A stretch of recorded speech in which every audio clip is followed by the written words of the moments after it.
Di pertigaan gedung gereja Rehoboth dan kantor dinas perhubungan Provinsi Maluku, ratusan sopir angkot jalur air Salobar Kudamati yang tergabung dalam Asosiasi Sopir Angkot Kota Ambon atau ASKA melakukan aksi damai menuntut pemerintah provinsi untuk membengkukan sementara operasional angkutan online di Kota Ambon. Alasannya, aktivitas angkutan online yang sementara beroperasi belum memiliki ketentuan dan syarat yang berlaku.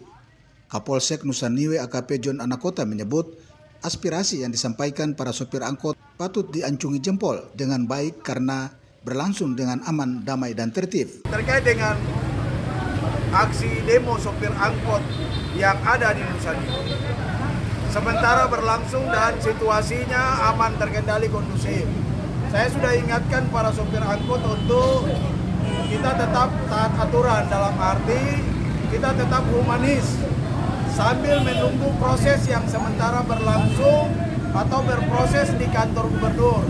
Karena semua ada regulasinya, tidak ada asal main-main saja.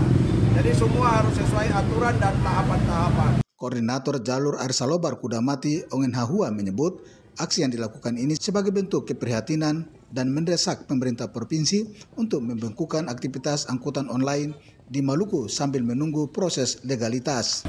Kenapa sampai kita sopir angkot masih turun di jalan? Karena ketidakpuasan kita dengan cara pemerintah menangani aplikasi online.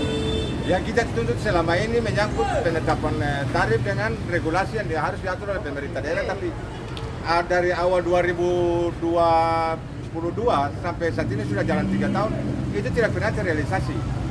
Jadi kita berkesimpulan bahwa keadilan, tidak ada keadilan yang sebenarnya buat pengemudi di kalau Kota Ambon, khususnya pengemudi angkot yang akan terintimidasi dengan aturan oleh pemerintah daerah.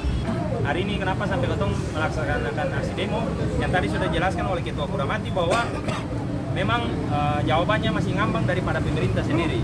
Dan aksi Ketong ini dilaksanakan sesuai dengan ketentuan peraturan perundang-undangan. Ketong pernah melangkahi dari segala ketentuan yang berlaku di Indonesia maupun di daerah.